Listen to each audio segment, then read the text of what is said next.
Cerveza Presidente presenta. Bien, te de Me Gusta de Noche el podcast. Gracias por acompañarnos. Hoy tenemos un capítulo especial. Yo que usted saco papel y lápiz para que anote, porque mi invitado me hace el honor de visitarme al podcast.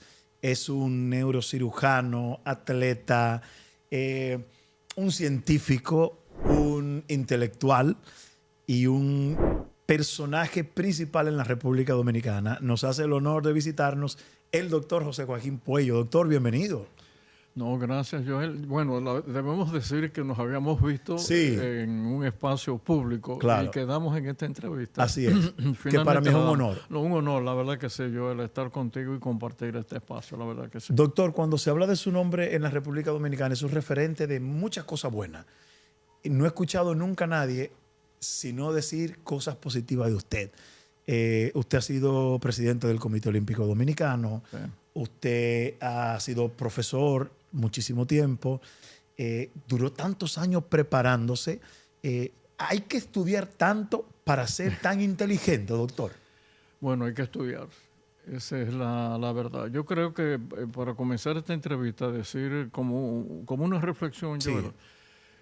Que yo sepa, no hay un solo país en el mundo que haya avanzado sin el conocimiento. Correcto. Eso es lo que realmente hace que los países avancen. La investigación. Y en el plano personal también.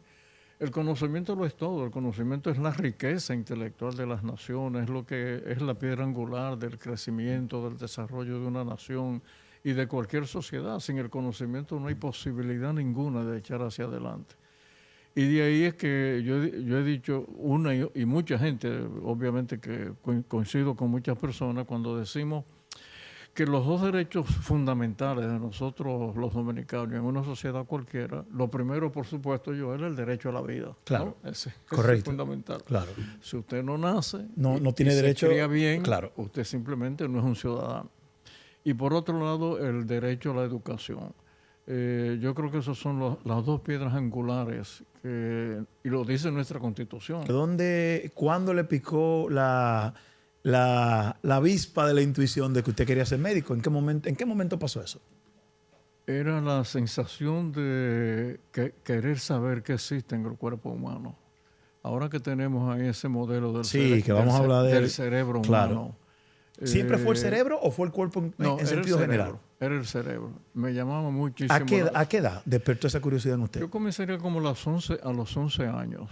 Mi padre y mi madre me hacían leer, bueno, los dos eran maestros, ¿no? Y yo leí un libro interesante que lo he dicho muchas veces, ahora lo repito para tus amigos radioyentes y televidescuchas. Hay un libro que se llama Cuerpos y Almas. Cuerpos y Almas. Casi no se consigue hoy día. Fue escrito por un periodista belga en la Segunda Guerra Mundial. Es una historia verídica.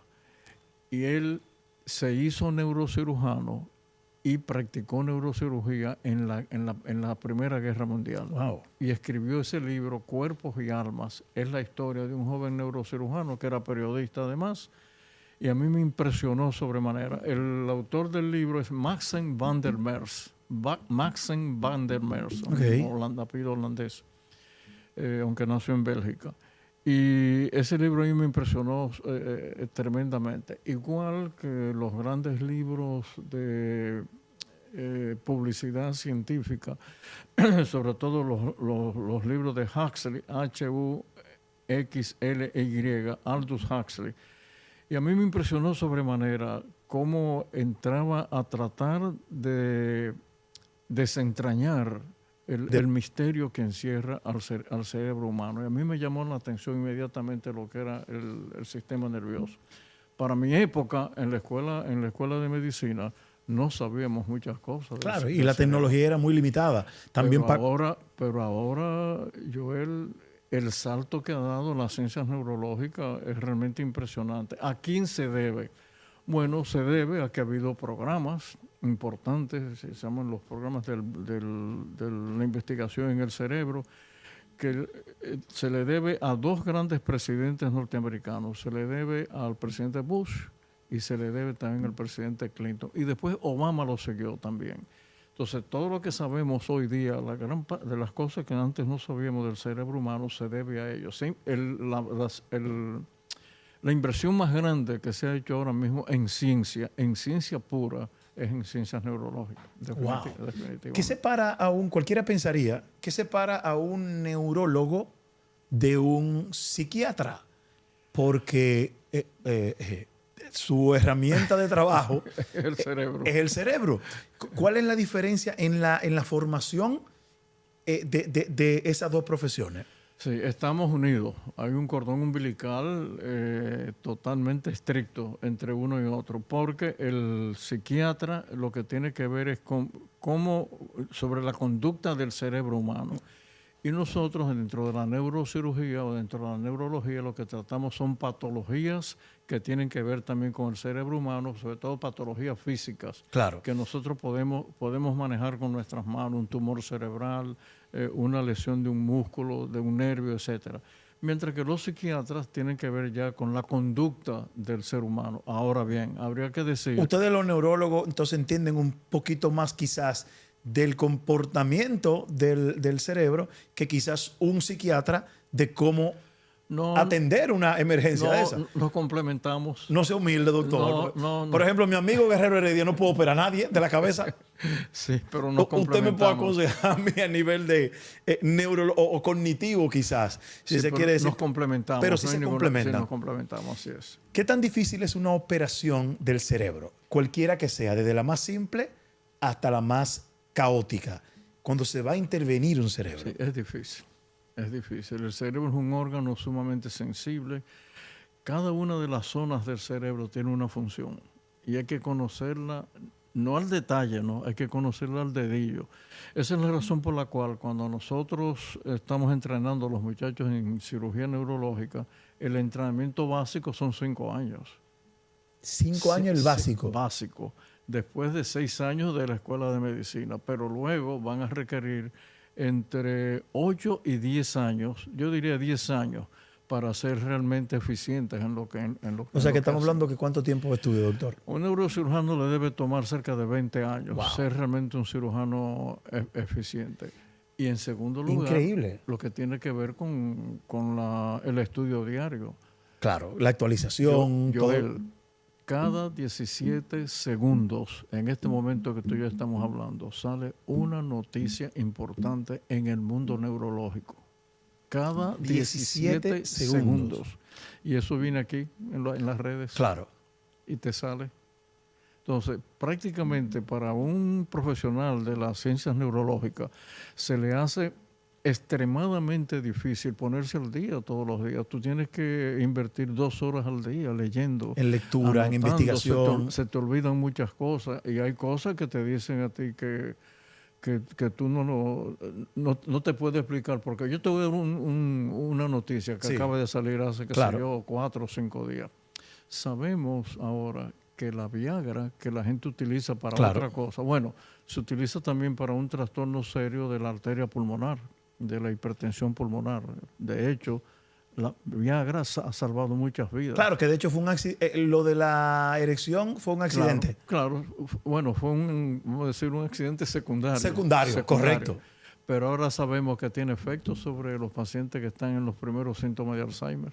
Wow. Sí, y lo sabemos. O sea, hay estudios que indican que el hecho de utilizar Viagra puede ser que detenga la reacción que el cerebro está haciendo. Usted verá gente justificándose ahora, doctor. Entonces, estoy justificando un poco. No es que sea la cura, por supuesto. No, claro, pero ya el que se la está tomando dice, bueno, ¿por qué pongo este ejemplo? Porque todos los días hay un descubrimiento, un conocimiento importante en cuanto tiene que ver con las ciencias neurológicas. Qué bueno que usted pone ese tema. Hay un personaje que para mí es uno de los tipos más interesantes de este siglo, Elon Musk. Sí. Tiene un proyecto que se llama Neuralink, que asumo que usted conoce. Sí, claro. Yo soy un curioso, yo soy un investigador, me encanta la lectura e investigar, y este tipo ha hecho unos aportes a la humanidad. Tiene un contraste extraño. Elon Musk es un tipo muy raro, sin embargo ha dedicado su vida a traer productos de diferentes ramas, médicos, bancarios, de movilidad al mundo. Pero hablemos de Neuralink. Para la gente que no conoce este proyecto, Neuralink es un proyecto de Elon Musk que promete poder insertar un chip en el cerebro de las personas y desde allí poder empezar a gestionar, a curar, a mejorar enfermedades como el Alzheimer, el Parkinson, la depresión, la ansiedad, la demencia. ¿Eso es posible? ¿Usted le apuesta a eso? ¿Qué tanta fe tiene usted en este proyecto de Elon Musk? Sí, mira, ese es un tema que ha sido... Perdón, doctor. ¿Tú vas...? ¿Ah, sí? Ok, tú no te viste. Sigue. Mira, ese es un tema que no solamente está de moda. Hay ahora mismo un cúmulo enorme de autores que están escribiendo sobre el tema. ¿Qué es lo que decimos hoy día? Lo que decimos hoy día es que del Homo sapiens nosotros vamos a pasar, lo quiero decir tal y como se está diciendo modernamente, en el Homo cyberneticus. Homo cyberneticus. Entonces no hay ninguna duda que lo que está proponiendo Musk tiene un sustrato científico importante. El hecho de uno poder unir las ciencias computacionales, sobre todo las ciencias computacionales. Es como un cyborg. Sí, sobre todo las verdaderas ciencias computacionales, las cuánticas, etcétera. Sí. Unirla a lo que nosotros conocemos del cerebro abre un abanico de posibilidades. ¿Y si es posible, doctor? Sí, sí es posible. ¿Y en qué punto estamos? Estamos en un punto interesante, sobre todo con lo que tiene que ver la movilidad del ser humano. Ya hay... Con el tema motoro. Sí, sobre todo pacientes que quedan parapléjicos o quedan cuadripléjicos, ya nosotros lo podemos poner a caminar. ¿Cómo? Sí, algo más. Ahora es posible también insertando chips que los sordos puedan oír. No van a oír como nosotros, pero van a escuchar. Pero van a poder interpretar sonido. Pero más todavía, la posibilidad de poner un chip en lo que se llama la cisura calcarina, que está aquí atrás, en la parte de atrás del cerebro humano. Está aquí detrás. Lo dejé así mismo para que la gente vea. Nosotros vemos con esa parte del cerebro. Se llama la cisura calcarina. Bueno, hoy sabemos que insertar un chip ahí en una persona que es ciego de nacimiento o que ha perdido la visión debido a una lesión tumoral o infecciosa, esa persona puede volver a ver entre comillas. Probablemente no va a ver los objetos como nosotros lo vemos normalmente, pero ese chip va a poder interpretar las imágenes y ese paciente va a poder entonces por lo menos moverse. Pero ¿eso es una promesa o ya se está haciendo? No, ya se está haciendo. ¿Y cómo funciona, por ejemplo, para que vayamos por parte, doctor? Usted dice que una persona que quedó parapléjica en un accidente, en lo que sea, a través de un chip que va directamente, porque ¿qué son las neuronas? Son mecanismos que envían señales eléctricas para que el cuerpo, el sistema nervioso se mueva. Voy más lejos todavía. Se llama el proyecto Aurora. El proyecto... Ese proyecto de manera especial. Sí. Ese proyecto ya está... ¿Y ya ha caminado alguien con ese proceso? No solamente eso. Ahora es posible, en el Homo cibernético, es posible implantar equipos eléctricos que son gobernados por las neuronas. Quiero repetir esto. El paciente se le pone el aditamento mecánico, el chip en el cerebro. Entonces, cuando el paciente piensa... Manda la señal. En mover la mano, la mueve, pero no mueve su mano, mueve la mano mecánica. Voy más lejos. Ya se ha logrado hacer eso telemétricamente. El llamado Proyecto Aurora. Se logró que un mono pudiera mover la mano de otro mono que estaba en otro lado a 5.000 millas de distancia. Yo creo que vi algo de eso. ¡Wow! Entonces el proyecto Aurora se llama. Hay otros proyectos, se llama el Jiggle Mesh. Pero tengo una fase experimental con esas personas que se ha hecho.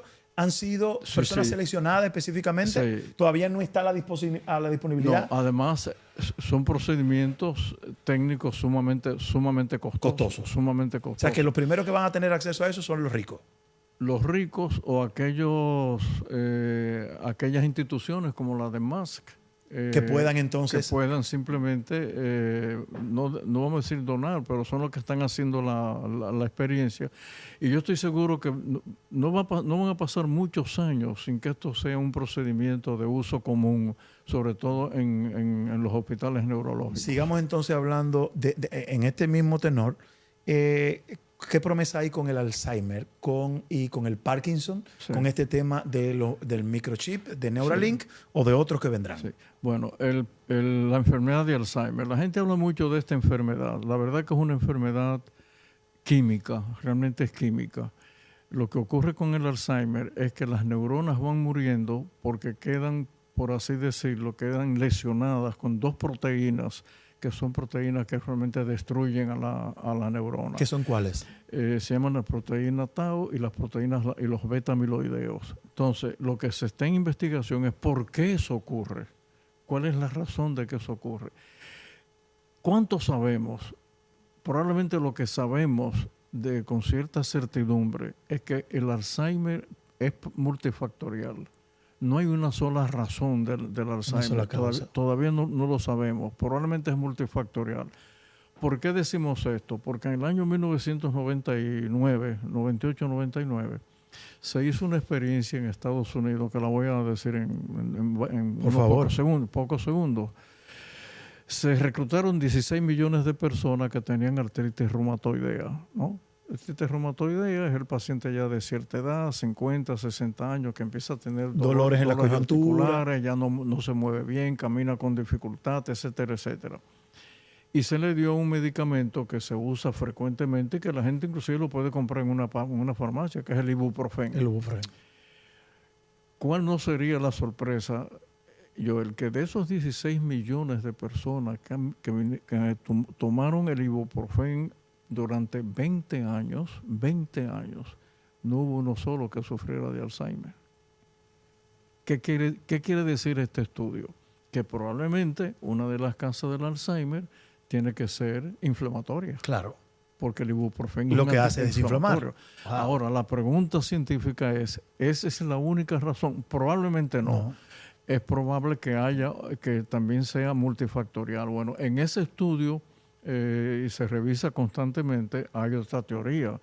Hay una teoría, la británica, bueno, yo estoy en Inglaterra, la teoría británica dice que probablemente, o una de las probabilidades, es que sea un virus. Pero Joel, estamos en la época de los virus. ¿O no acabamos de pasar la pandemia del COVID? La pandemia. No acabamos de pasar el rotavirus hace apenas unos días aquí en República Dominicana. No tenemos el dengue. Claro. Por cierto, hoy está en Puerto Rico el dengue. Wow. Que hace tiempo que yo no deberíamos tener todo Alzheimer. Entonces, no hay ninguna duda. O estar predispuesto para...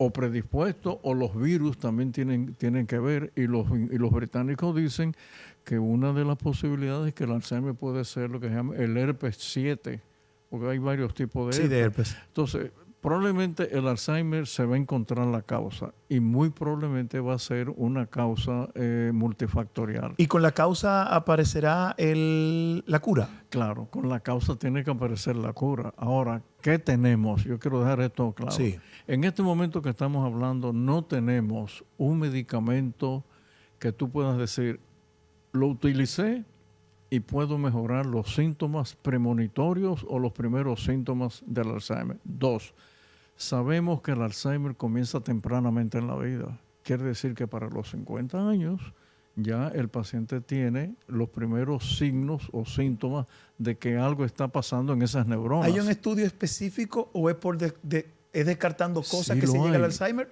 Claro. O, por ejemplo, si yo me quiero hacer un estudio ahora Claro. de Alzheimer, me lo puedo hacer. Ya lo tenemos.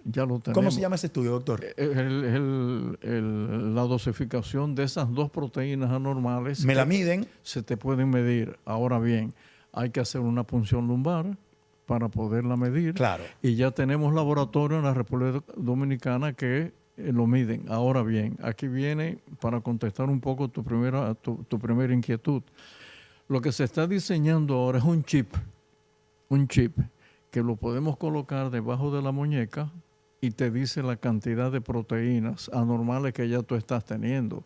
Si eso es así, quiere decir que al cabo de los años, si ese chip se hace de manera formal en todas las personas, el día que eso cueste muy poco dinero, nosotros podríamos decir en una sociedad cualquiera quién va a sufrir y quién no va a sufrir la enfermedad. Pero perfecto. Pero hasta ese punto que usted me está diciendo, vamos a saber quién lo va a tener y quién es como que te van a decir, te va a morir en 20 años. Sí. Ahora no sabemos cómo. Ahora, saber que voy a padecer de Alzheimer ya en este momento, aunque tenga ese diagnóstico, Sí. no tengo cómo revertirlo. Sí, pero también sabemos que las investigaciones van a llegar finalmente a encontrar la cura. Una vez se inició ese camino de investigación en medicina, la historia de la medicina nos dice que somos capaces de detener la enfermedad. Te voy a poner el caso para los hombres que nos están escuchando en este momento y nos están viendo. Hoy día nosotros los hombres no deberíamos morir ya de carcinoma de próstata, porque si nosotros sabemos que lo podemos sufrir y de alguna manera todos los hombres estamos expuestos a que simplemente a medida que entramos en edad, Sí. la próstata produzca células malignas.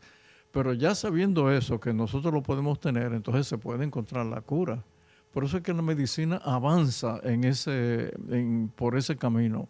Que toma años, claro que sí, Joel, toma años. Las investigaciones son sumamente costosas, hay que replicarlas, Claro. tienen que ser investigadas por otros científicos. Pero según su etcétera. experiencia y su optimismo, Sí. en el caso específico del Alzheimer, Sí.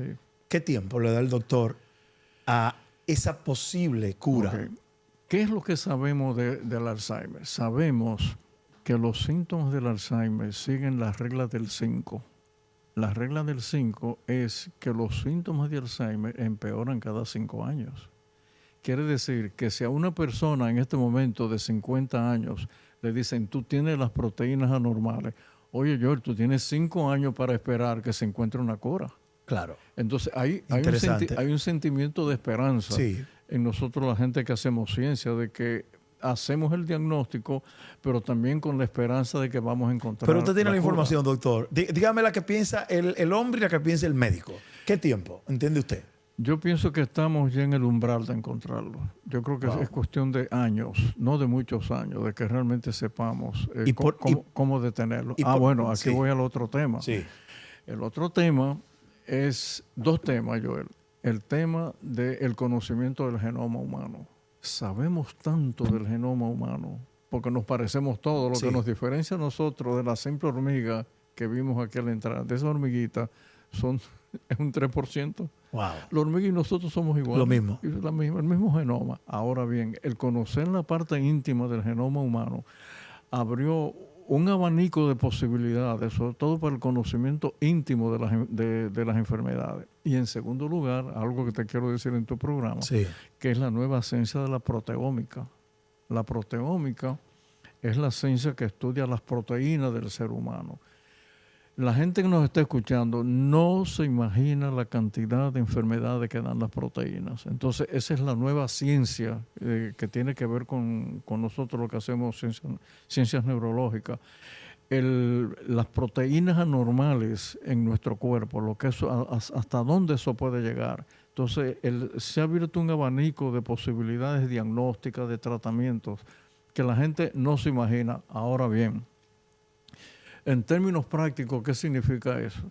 Significa que en medicina tú pruebas un medicamento o un fármaco, pero tú tienes que esperar la respuesta. Claro. Esa es la razón por la cual tú ves que cada cierto tiempo, cada 2 o 3 meses, medicinas que fueron estudiadas y se empezaron a vender contra el Alzheimer, ahora han sido retiradas del mercado. Claro. Porque no dieron resultados. Claro, la prueba entonces no fue la satisfactoria que se esperaba. Inclusive algunas de ellas sumamente costosas, como el aducanumab. Hasta hace 6 meses pensábamos que el aducanumab, que es un anticuerpo monoclonal, que ese anticuerpo era la cura para el Alzheimer. ¿Qué ocurre, Joel? Hoy sabemos que no es así. Wow. Pero tenemos uno nuevo que se llama lecanemab, también un anticuerpo monoclonal. ¿Qué es lo último? Sé que es lo último. Quiero subrayar, parece que es efectivo en los primeros periodos del Alzheimer, pero hay que tener cuidado porque ha habido personas que han hecho hemorragias cerebrales con el uso de ese medicamento, aparte de lo costoso que es. Entonces hay que esperar. Ahora, los descubrimientos apuntan hacia qué? Apuntan a que en un periodo relativamente corto en medicina son 5 o 10 años. Sí. Un periodo relativamente corto tendremos la cura. En cuanto al Parkinson, que tú me preguntaste. Exacto, quería sí. ir con el Parkinson. ¿Cuál El es Parkinson es una enfermedad que tiene que ver con una sustancia que se produce aquí dentro del cerebro. Vamos a ver si lo sacamos. Sí. Esta es una sustancia que se produce aquí dentro. Ese es el tallo, este es el tallo cerebral. Esta es la parte central del cerebro humano.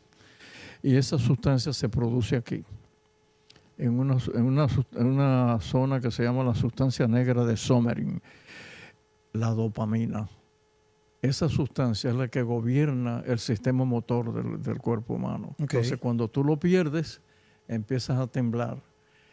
El temblor del Parkinson es interesante porque quien lo describió fue William Parkinson. Sí. Por cierto, yo Por eso su nombre. conocí la casa donde él vivió. Wow. Él vivió en Londres. Qué interesante. Era botánico, no era médico. Él era botánico. Increíble. Pero igual que Darwin. Claro. Darwin no era médico, No era médico. ni antropólogo. Darwin era botánico. De hecho, una disgregación.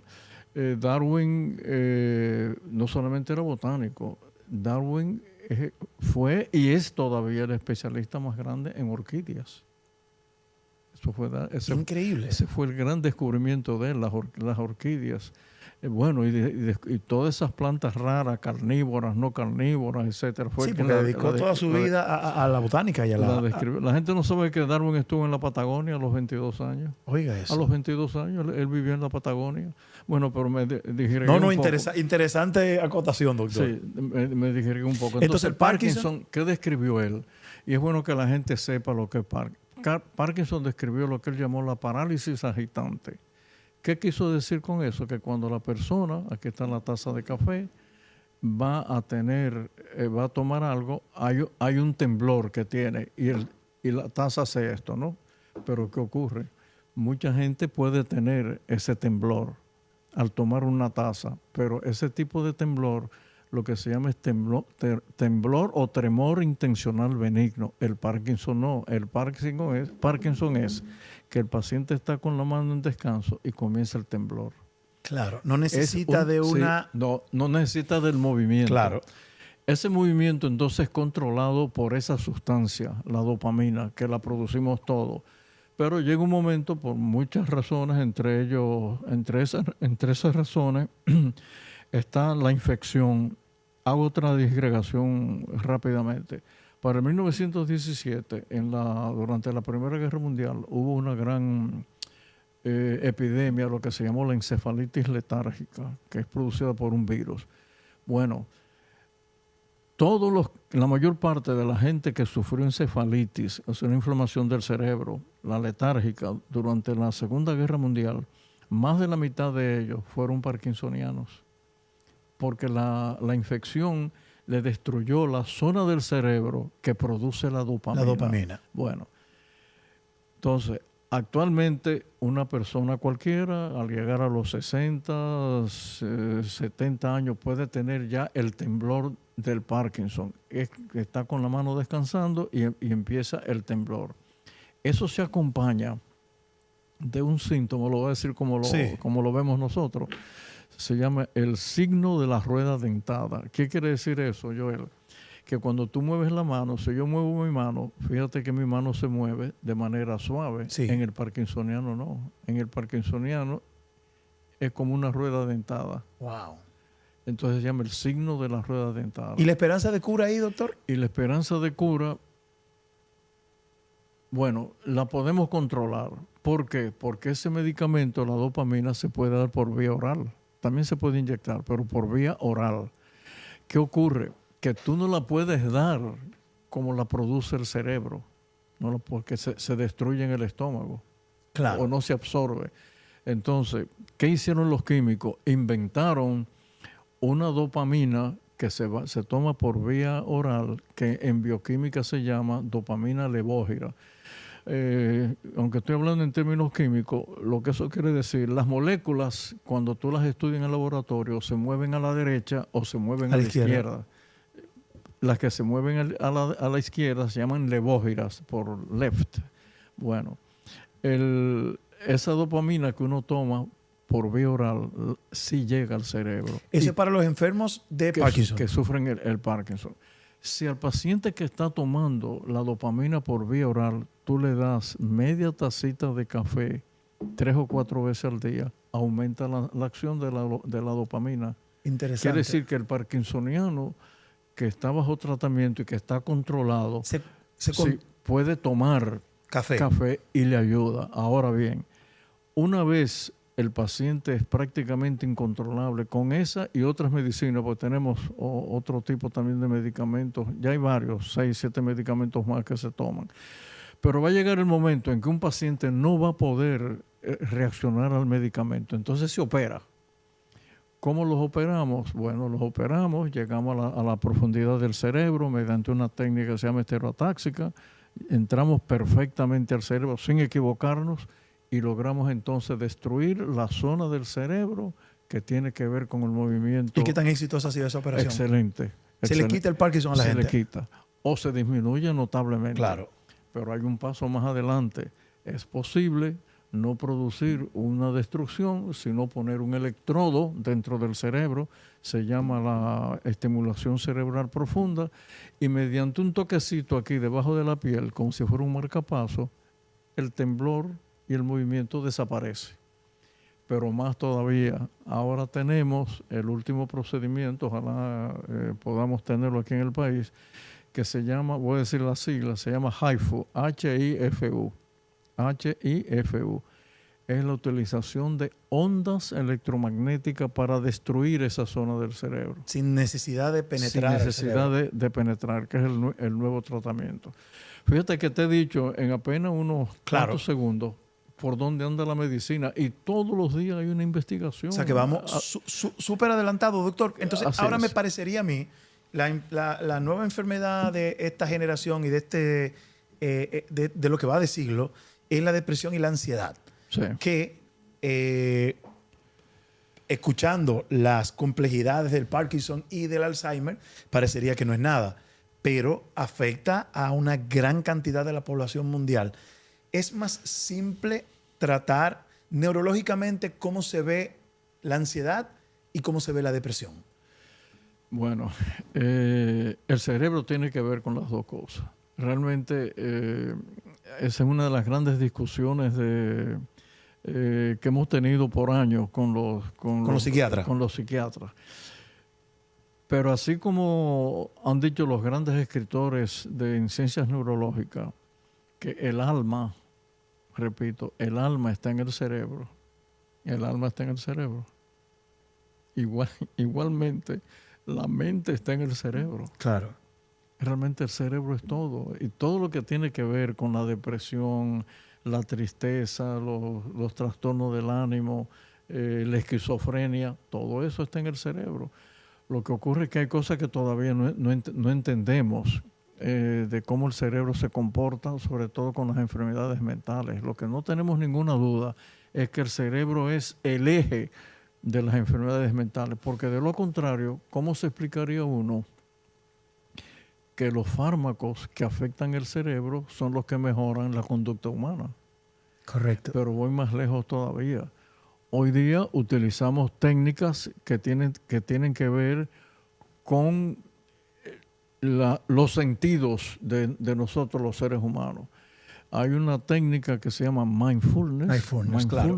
La conozco. que es una técnica interesantísima que se puede hacer con tu propia voz. Sí. Pero se puede hacer también con una computadora que te habla, claro, que te va indicando y te va... O con música, etcétera. Lo que quiero decir con esto es que tus propios sentidos tienen que ver con cómo tu cerebro reacciona y funciona. Me parece interesante que entremos a esa parte, doctor. Esta nueva... Hace muchos años que se hace, pero pienso que se ha tomado más conciencia por la democratización de la información. Se decía que los médicos los educaban para ponerle parches a las enfermedades, para sanar dolores. El médico es entrenado para curar, para mejorar los síntomas de las enfermedades. Sí. Sin embargo, una gran cantidad de médicos, usted que me habla ahora del mindfulness, me está hablando de que la medicina, la ciencia puede ir de la mano perfectamente con la espiritualidad, no con la religión. Estoy hablando de lo que viene la medicina que practicaban los chinos, que tiene que ver con la meditación, con el estar en calma, con el budismo, con Sí. estar tranquilo. ¿Usted cree en eso? En que por ejemplo, hay dos autores que a mí me gustan mucho, que es Joe Dispenza, no sé si lo conoce, Sí. y Bruce Lipton, Sí. que son dos científicos, son dos médicos que tienen mucha parte holística, que tienen mucha parte espiritual.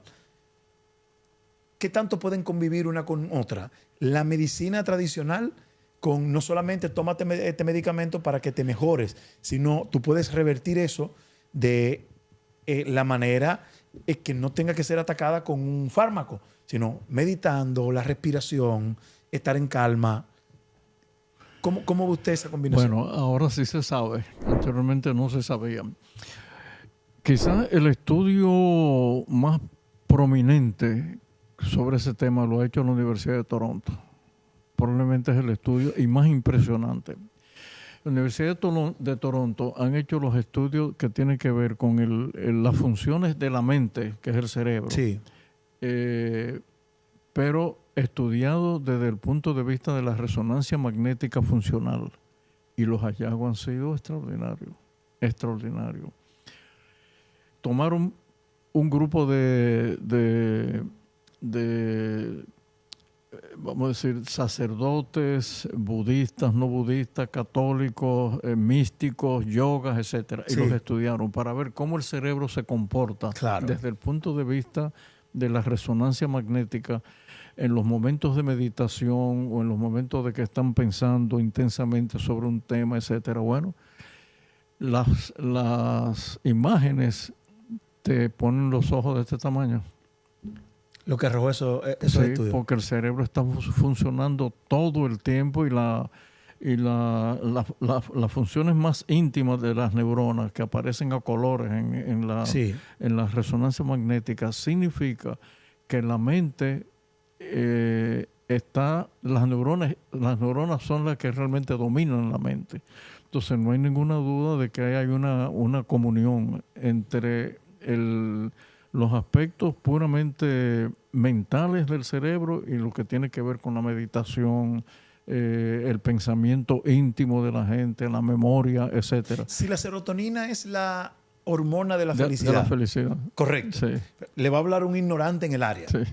Si la serotonina es la hormona de la felicidad y ya se ha demostrado que la falta de serotonina conlleva a la depresión, a la ansiedad, al estado de ánimo bajo, la tristeza, la desesperanza, ¿por qué no se puede inyectar serotonina directamente? ¿Por qué no se puede estimular? ¿Qué ha pasado? ¿Qué han pasado? Sí, hay medicamentos, los antidepresivos, Sí.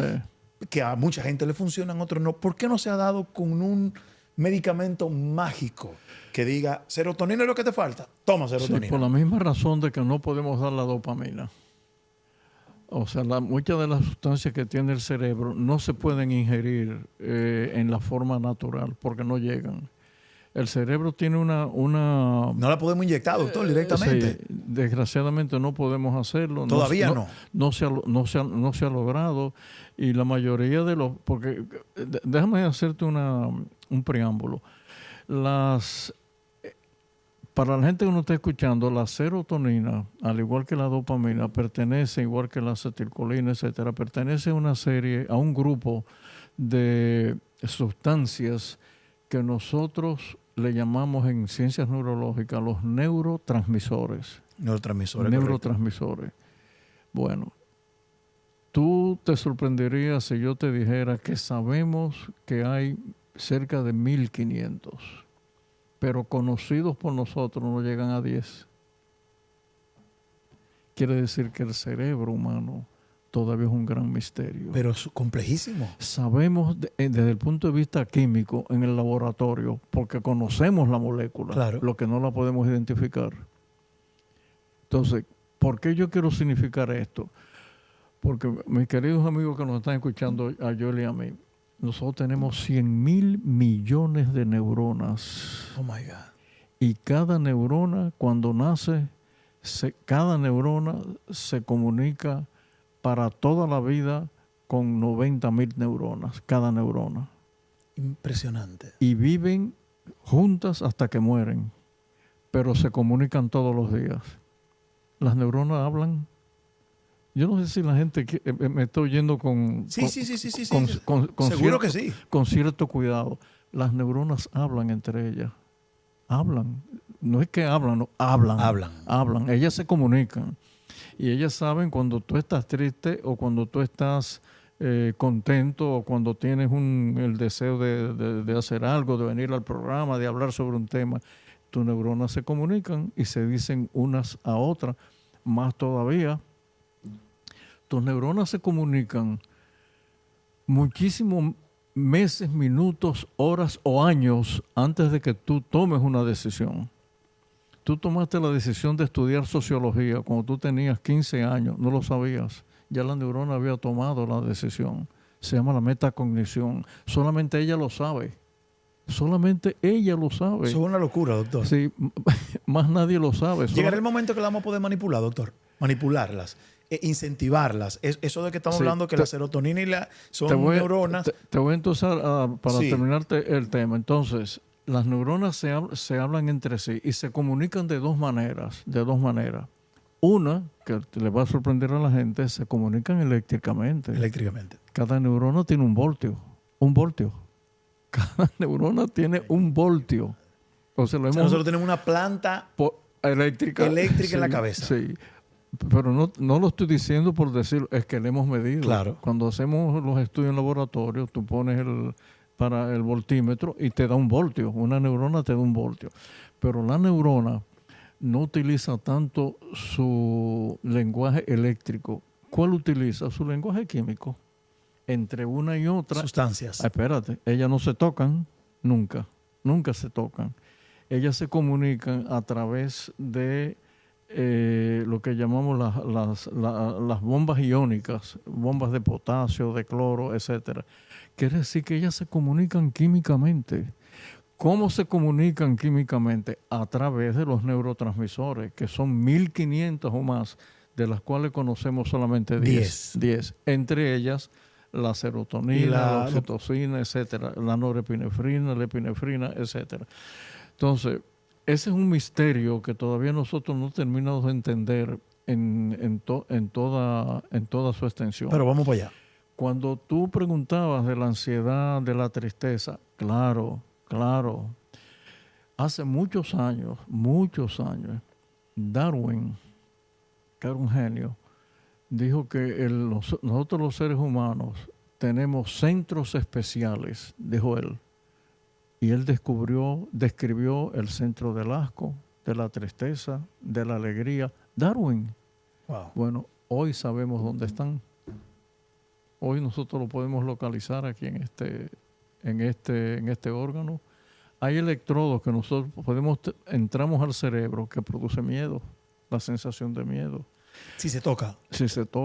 Pero nosotros sabemos dónde está lo que llamamos en ciencias neurológicas el locus, el sitio de la memoria. Nosotros sabemos dónde está.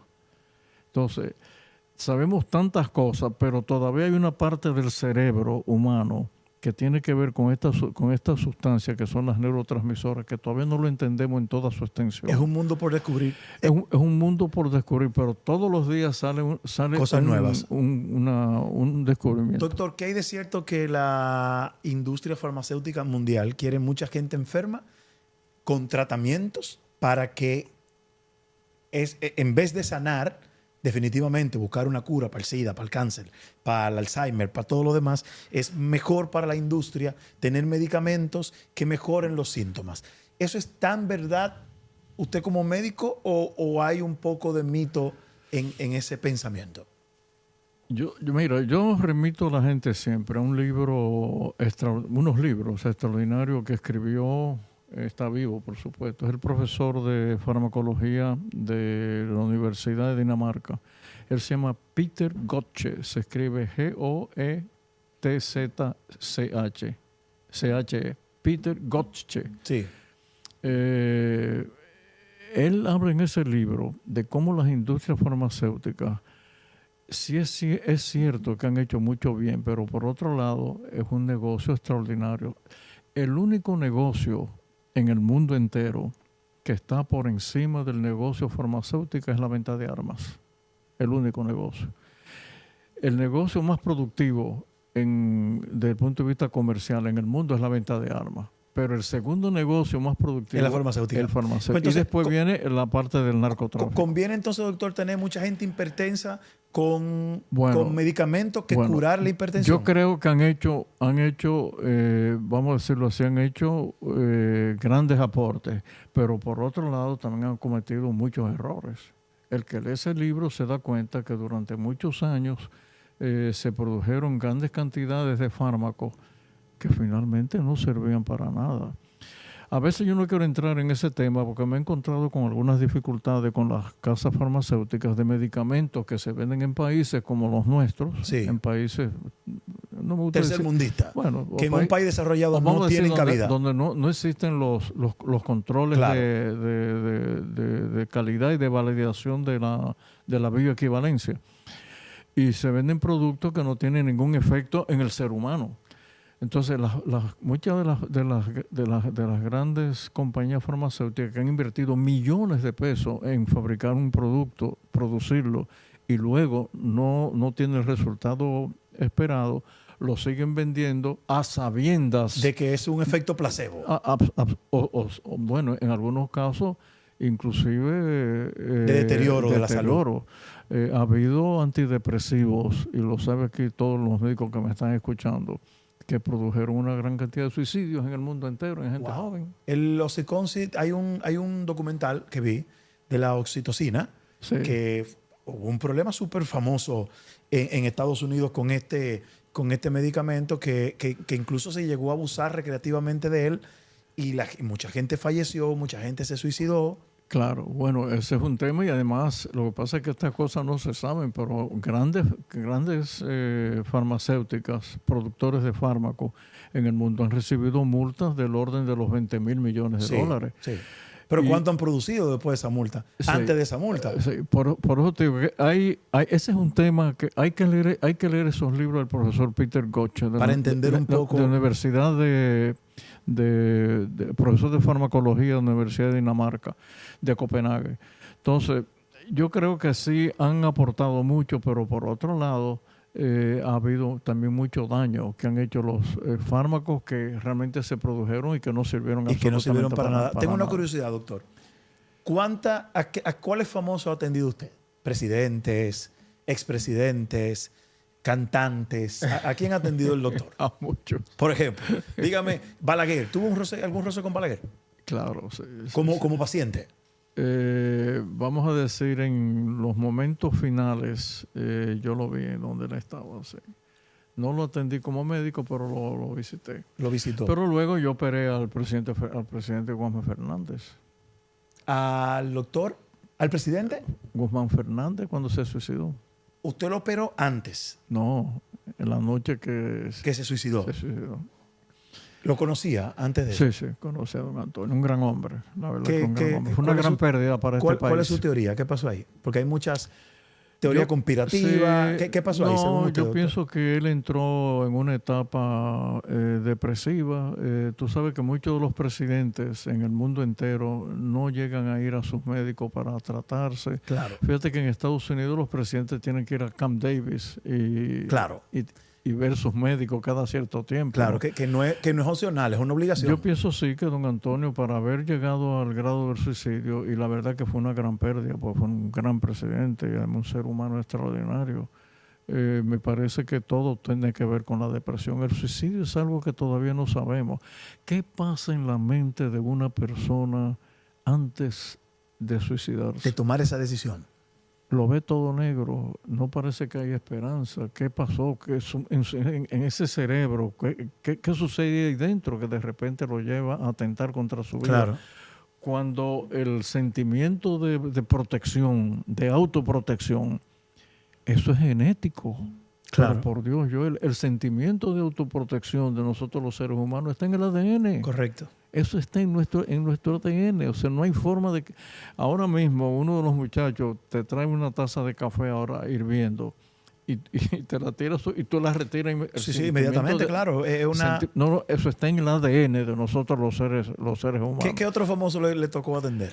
No, yo operé al doctor Jorge Blanco, al presidente Claro. también, lo operé 2 veces, 3 veces. Cuando se le pone en la mano, cuando un médico le toca, porque se supone que somos todos iguales, pero en la práctica es mentira. así es. O sea, cuando digo en la práctica es que un presidente es el primer mandatario, es la persona más importante en el escalafón de la sociedad. Sí. Cuando usted va a operar un presidente, siente lo mismo que cuando va a operar a un empleado de cualquier empresa. El compromiso que usted ve es mayor. ¿Hay alguna presión del el entorno del presidente que usted va a operar? La presión es minutos antes. Minutos antes. Ya después que tú estás en el quirófano, ya está con la cabeza abierta ya. Todos son iguales. Por cierto, quiero decir que no hay cerebros negros, ni chinos, ni Todos los cerebros son haitianos, iguales. ni dominicanos. Claro. Todos somos iguales. Claro, aquí por dentro. claro. Exactamente iguales. Y tenemos los mismos centros, además. Tú sientes la presión un poco al principio, después no. Porque aquí viene el tema del entrenamiento. El entrenamiento es como los soldados. Tú estás en un campo de entrenamiento militar y al principio tú oyes un disparo y no haces nada. Al cabo de 5 o 6 meses, tú oyes un disparo y te tiras al suelo. Claro. En cirugía es exactamente igual. A ti te van entrenando de suerte y manera que cuando ya tú estás en el quirófano, estás con el cerebro abierto, ya. Y ahí la práctica va. Tú tienes ya ese cerebro en blanco, totalmente enfocado nada más hacia lo que estás haciendo. Hablemos de un tema, doctor, que a no mucha gente le gusta hablar. Todavía en este país es un tabú, pero es una realidad que deja violencia, tráfico, corrupción. Y lamentablemente los seres humanos no podemos vivir sin ella, cualquiera que sea, y la vamos a enumerar. Las drogas. Sí. Porque la gente, cuando le hablan de droga, una gente que no tiene conocimiento dice cocaína, Sí. heroína, Y marihuana. drogas son todas. Y todas. De hecho, el alcohol que tomamos todo es una droga y de la más peligrosa. La aspirina. La aspirina. Quiero saber su parecer con respecto qué tanto daño hacen. Vamos a hablar de las drogas blandas primero. La marihuana siempre se ha dicho que tiene muchos factores curativos, ya se han desprendido otras como el CBD. Sí. La marihuana, ¿cuál es su opinión de la marihuana? Okay. ¿Debería ser legal? 2 temas. Sí. 2 temas sobre la marihuana. Primero, la gente tiene que diferenciar lo que es la marihuana medicinal De la recreativa. de la recreativa. Correcto. Ok. ¿De qué depende? Depende de, decir como preámbulo que la marihuana tiene unos componentes que se llaman alcaloides. Claro. Tiene 164 alcaloides. Desgraciadamente no los conocemos todos. Solamente el THC, el CBD, sí, son pocos. solamente. Entonces, el cannabidiol, que es uno de los alcaloides, es la marihuana médica. Es la marihuana que le hace un buen efecto al ser humano. Al ser humano. A algunos seres humanos. Por ejemplo, hay 2 síndromes epilépticos, sobre todo en niños. Hay uno que se llama síndrome de Dravet. Que creo que el CBD funciona muy bien para eso. Sí, Dravet, que termina en T con B corta, Dravet. Y otro síndrome que se llama el síndrome de Gastaut-Lennox. Son 2 crisis que sufren los niños de epilepsia que es prácticamente intratable. Entonces, si tú usas el cannabidiol, que es la marihuana medicinal, mejora o lo puedes controlar. Segundo, los soldados que han estado en guerras, por ejemplo, los que vinieron de la guerra de Vietnam. Estrés postraumático. Sí, que con el estrés postraumático pueden utilizar el cannabidiol también. Sabemos que los pacientes que están en lo que se llama, caquexia, que es la pérdida progresiva de peso corporal en los pacientes que sufren de SIDA. Claro. La marihuana le da hambre y entonces le come. da hambre. Sí. Entonces, Joel, no hay ninguna duda de que la marihuana medicinal tiene acciones. ¿Y la recreativa, doctor? Entonces, la recreativa es una marihuana, es una droga, es un fármaco, vamos a usar la palabra correcta. Es un fármaco blando, es verdad. Lo que sabemos hoy día es que sí hay que tener algunos cuidados. Yo voy a decir algunas cositas que le investigué durante muchos años, porque cuando la marihuana se introduce en el doping para los atletas olímpicos, fue a instancia mía en una conferencia hace ya 20 y pico de años en Suiza. El problema es cuando la marihuana normal, la recreativa, se mezcla con sustancias dopantes serias. Por ejemplo, cultivos en Nueva Zelanda, cultivos de marihuana están rociadas con cocaína. Entonces aumenta la potencialidad. La potencia y la hace peligrosa. Se sabe que aumenta 72 veces la potencia de la marihuana. Pues entonces, hay un paréntesis, doctor, sí. porque estos programas yo lo hago para eso, para la discusión. En los años 20 el alcohol era prohibido, porque había una locura que es una sustancia bastante nociva. En el momento que una droga como la marihuana, las casas farmacéuticas puedan regularlas, dosificarlas, y que cuando usted vaya a comprar marihuana, usted sabe que está comprando 5 miligramos, 1 miligramo, 2 miligramos, entonces pienso, porque la gente no la va a dejar de consumir. Y entonces, ¿qué nos deja la ilegalidad? Violencia, corrupción y el tema de salud pública. Legalizándola y dosificándola, nos quedamos solamente con el tema probablemente de salud pública. Entonces, ¿por qué tanta resistencia? Porque mire lo que usted dice. Mire, tú vas y compras una marihuana que te puede ser buena, que es pura, sin embargo compras en otro lado que está mezclada. No, te voy a decir por qué. El control. ¿El control? Entonces, ¿qué ha pasado con el control? El control, lo que ha sucedido es que se han relajado los controles. Entonces, oye las cosas que han pasado.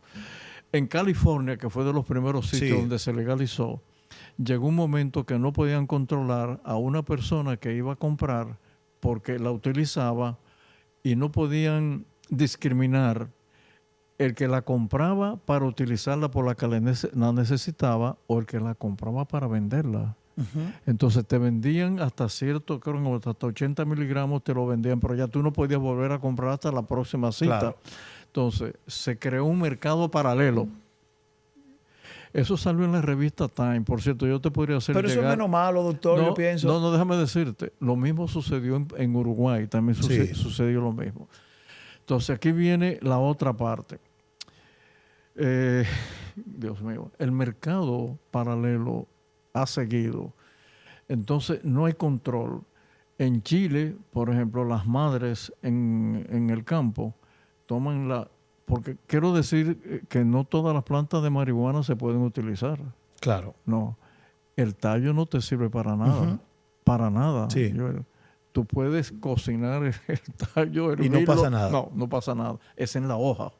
Claro. Es en la hoja. Entonces, en ciertos sitios, sobre todo no urbanos, en algunos sitios, sobre todo en el interior, en América del Sur, muchas mujeres toman la hoja, la hierven, la mezclan con leche y de ahí sacan un jugo que es realmente el alcaloide. Claro. Pero eso no está controlado. Inclusive... Pero eso es lo que le digo. Pero óyeme ahora, vamos a legalizar eso. Inclusive la que tú compras, la que tú puedes comprar supuestamente, oigan bien, medicinal en Estados Unidos, la que tú compras, cuando se han hecho los estudios del cannabidiol, de la medicinal... Está alterado. Está alterado. ¿Qué hace más daño, doctor? ¿La marihuana yo o el creo alcohol? que ahí lo que hay que hacer, mi idea, esto es una opinión muy personal. Sí. Yo creo que si nosotros vamos a legalizarla, tiene que haber un control. Y aquí viene algo que voy a decir que mucha gente no va a estar de acuerdo. Sí. Control estatal. Control estatal. Tiene que ser desde el Estado. Si no hay forma. ¿Qué hace más daño? ¿Qué es más nocivo? ¿El alcohol o la marihuana? No, el alcohol es terrible. El alcohol. Terrible, realmente, un daño terrible. ¿Qué tan terrible es el alcohol, doctor? ¿Que está presente? No, imagínate. De hecho, el que no lo hace es anormal. Pero el alcohol con decirte que existen grandes síndromes producidos por el alcohol. Y no solamente el alterado, porque también la gente cree que solamente el alcohol alterado. No, el que compramos normal. No, el alcohol normal afecta terriblemente el cerebro humano y afecta toda la economía humana. Es más, yo te pudiera decir que hay, inclusive en países mucho más desarrollados que nosotros, en zonas donde se produce, por ejemplo, el vino de alta calidad. Sí. Por ejemplo, en Italia hay un síndrome que se llama el síndrome de Marchiafava-Bignami, que es producido por un vino de los vinos más famosos que producen en el norte de Italia. Sí. Entonces, el alcohol no hay ninguna duda de que consumido en cantidades extremas. Y quiero decirle a la gente que no se cree que hay que tomarse una botella de whisky para tú andar mal. No. El cerebro humano, una vez pasó de los 60 miligramos de alcohol, está afectado. ¿Y qué son 60 miligramos de alcohol, doctor? Yo no quisiera decirle Pero a a la todo el gente... mundo no le va ahora, igual. Doctor, ahora a todo el mundo no le da igual. Yo conozco gente que tiene toda la vida bebiendo y está nítido. aquí viene entonces lo que sabemos que antes no sabíamos. Ajá. Hay gente que no puede beber. Yo te voy a mencionar una persona. Yo Usted no puede tomar. no puedo tomar. ¿Por qué? Porque hay una enzima en el hígado que es la que destruye el alcohol. Y la suya no Hay- lo brega heavy. Hay gente que no la... La de hay Cuquín personas Victoria sí está ready. que no la tenemos. Cuquín, mi hermano Cuquín, tiene toda la vida tomando alcohol. Y tiene el hígado como mi Bueno, hija. él debería vender ese enzima. Pero, Entonces. pero entonces cada cuerpo es diferente. Por lo Sí. que le decía, hay gente que ha Así tomado es. toda la vida y no Así- le pasa nada. así es. Entonces, Ahora, tú no te acostumbras al alcohol, definitivamente no. No, el alcohol te va haciendo daño y te va destruyendo las neuronas. no Sí, deberíamos sí, entonces nunca beber un traguito, doctor. Eso está como fuerte. Bueno, ¿qué te digo? Con esta vida que uno vive, doctor. Sí. Bueno, no, vamos a decir algo también positivo. El vino... Es lo único que yo tomo. El vino tiene un componente, señores, que se llama resveratrol. Resveratrol, correcto. Un minutito. Sabemos nosotros que esa molécula, que no solamente la tiene el vino, también la tienen las nueces, también la tiene el maní, también tiene Pero la gente lo prefiere en el vino. también Pero la de que en tiene la poca cantidad, almendra. el doctor dice, estuve leyendo un estudio el otro día que el vino tiene muy poquita. No, el vino tiene una cantidad importante Considerable. de resveratrol. De eso no hay ninguna, Seguiré tomando vino, entonces. ninguna duda. Lo único que ahora la gente se lo quiere tomar en pastilla, ¿no? Pero la gente lo prefiere en el Doctor, yo vino. quiero hacer una pregunta personal, Sí. si usted me lo permite. Sí, Usted nació en el 40, sí. ha vivido varios cambios y varias etapas. O sea, Sí. usted es un privilegiado que ha podido ver la transformación del mundo de una manera loca. O sea, Que le doy gracias a Dios. claro, por eso es un privilegio. Así, gracias Usted al nació Señor. en plena Segunda Guerra Mundial. Sí, así es. Usted vivió la guerra de Vietnam. Sí. Usted vivió la caída del muro de Berlín. Sí, claro, O sea, claro, usted pasó de lo completamente análogo a lo digital. Espérate, Joel. Yo estaba Sí. en el 68 Sí. en Europa, cuando la rebelión de los estudiantes en París. Exacta. O sea, O sea, he vivido... la época hippie donde esta Así sustancia de es. la marihuana que estuvimos hablando, usted estuvo Espérate, fuera. yo llego a Inglaterra cuando Woodstock. Ay. Yo llego cuando los Beatles interpretan We Will Live in a Yellow Submarine. O sea, que usted fue testigo De una parte importante de la historia de la historia de la contemporánea. humanidad. Así es. Entonces, quiero atreverme a hacerle esta pregunta. En todo ese proceso, estudiando fuera, un tipo con un coeficiente intelectual superior a la mayoría, por la dedicación, por el estudio, ¿en algún momento usted usó droga, doctor? ¿Alguna? ¿Pero en qué sentido? Un tabaquito de marihuana, usted estaba en la universidad y los muchachos estaban ahí, voy a probar, pa. No, te voy a contar un chiste. Dígame la verdad, doctor. No, la verdad. Pues no pasa nada. No. Cuando Sí. yo llego a Inglaterra, Sí. yo veo que mis profesores fumaban pipa. Y era una cosa elegante, ¿no? ¿Y la pipa que tenía? La pipa, ¿no? Tabaco. Tabaco, pero con un olor. Sí. Bueno, tú lo sabes, tiene un olor, el tabaco Riquísimo. británico tiene un olor riquísimo, ¿no? Bueno, me compré una pipa. Usted se compró una Me pipa. compré una pipa. Pero me costaba tanto trabajo Molerlo dentro. molerla, empezarlo a fumar, se me iba rápidamente que finalmente abandoné la pipa. Pasaron unos años y en un momento determinado, yo tenía ya como 4 o 5 años en Inglaterra, nos invitan a los residentes de neurocirugía, nos invitan a Southampton, eso está en el sur de Inglaterra, a un congreso sobre el efecto del tabaco, hablamos del alcohol, ¿verdad? Sí. El efecto del tabaco en el cerebro, en el cuerpo humano. Bueno, estamos ahí en esa conferencia, nos ponen toda la información y un cardiólogo de la Universidad de la Escuela de Medicina de Londres, de King's College, presenta por primera vez a una persona fumando un cigarrillo normal en el momento que le estaban haciendo un cateterismo cardíaco. Eran los primeros años del cateterismo cardíaco. Y el paciente estaba fumando cuando de repente le inyectan el medio de contraste para ver las arterias coronarias y la arteria coronaria se contrae. Del grupo que estaban ahí, que éramos, qué sé yo, unas 90 residentes de medicina, probablemente la mitad fumaba.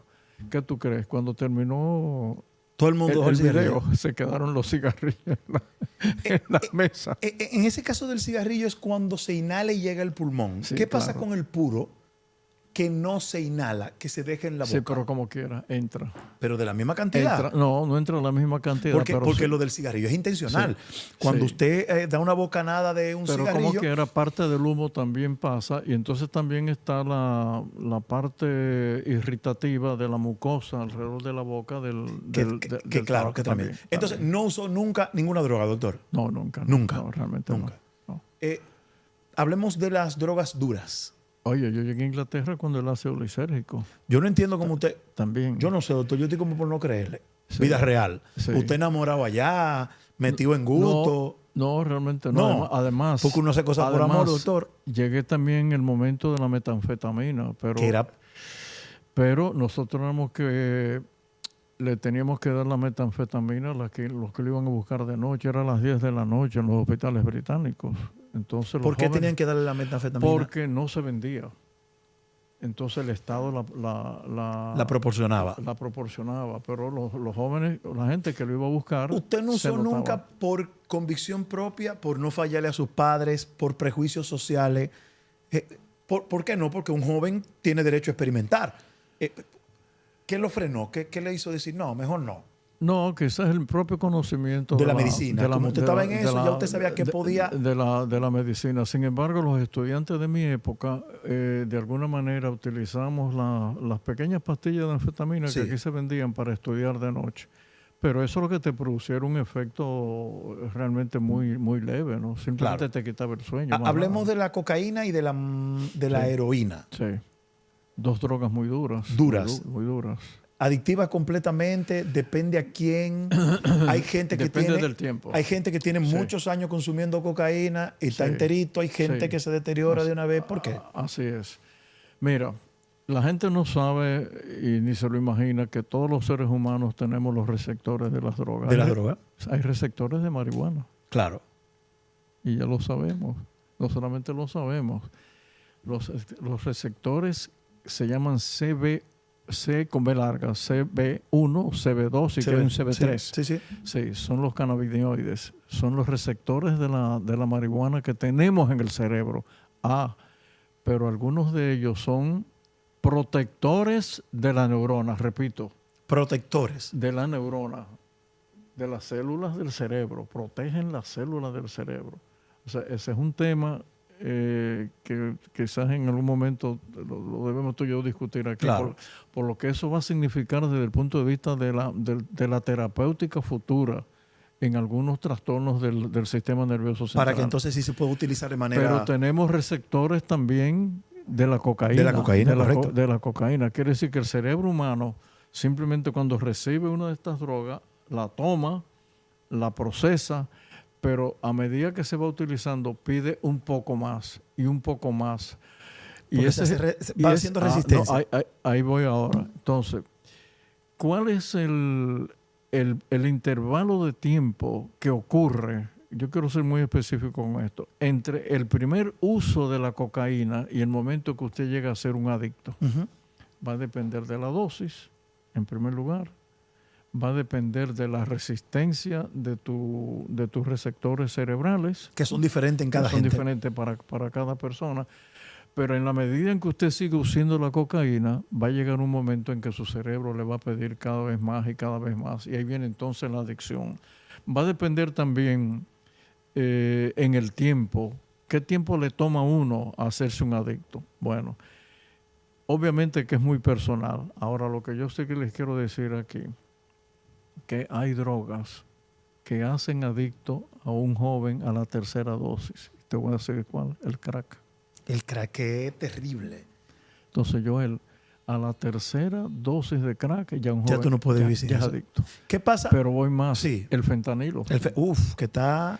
Entonces, tú dirás el fentanilo, pero han estigmatizado el fentanilo. Bueno, a la gente que no está escuchando, el fentanilo lo usamos todos los días. Claro, con Yo- fines médicos. Yo vengo de operar ahora Y lo primero que hizo mi anestesiólogo fue ponerle al paciente fentanilo. ¿Con qué criterio? ¿Qué hace ese fentanilo que Ok. se le pone a ese paciente? ¿Para qué? ¿Para qué? Para quitarle el sentido de la realidad. O sea, para darte los primeros momentos en que tú vas a recibir el anestésico, el fentanilo te quita la realidad y entonces tu anestésico entra a tu cerebro y ya tú te duermes. Claro. Quiere decir que el fentanilo, por así decirlo, quiero decirlo para que la gente no confunda en este Claro, programa. claro. El fentanilo se usa todos los días en los quirófanos en la República Dominicana.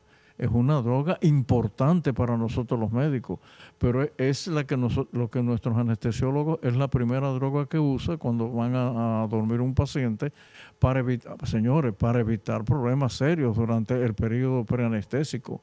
Entonces, debemos dejar eso bien establecido, Claro. Joel, para que la gente no diga que nosotros estamos promoviendo Imposible, el imposible. fentanilo. Ahora, otra cosa es ya el fentanilo como droga adictiva.